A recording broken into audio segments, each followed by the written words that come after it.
যে মৃত্যুর পর অথবা কিয়ামতের দিন একজন জান্নাতি বান্দাকে বা জান্নাতি বান্দাদেরকে কিভাবে আল্লাহ পাক জান্নাত দিবেন এবং তাদেরকে কিভাবে নেওয়া হবে সে বিষয়ে আল্লাহ রাব্বুল আলামিন এই আয়াতের মধ্যে অসংখ্য নেয়ামতুল্য কথা আমাদের জন্য বলেছেন, যে কথাগুলো যদি আমরা আমল করতে পারি এবং আমলে বাস্তবায়ন করতে পারি তাহলে আল্লাহ পাক রব্বুল আলামিন চিরস্থায়ী জান্নাত কাদেরকে দিবেন?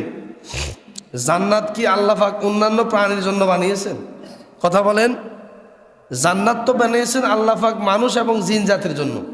ওমা খলাকতুল জিন্না ওয়াল ইনসা ইল্লা লিয়াবুদুন, যে আমি পৃথিবীতে জিন এবং মানুষকে সৃষ্টি করেছি শুধুমাত্র আমার গোলামি করার জন্য। কার গোলামি? আল্লাহর গোলামি। এই শুধুমাত্র জিন এবং মানুষকে আল্লাহ পাক জান্নাত দিবেন। হাদিস শরীফের মধ্যে এসেছে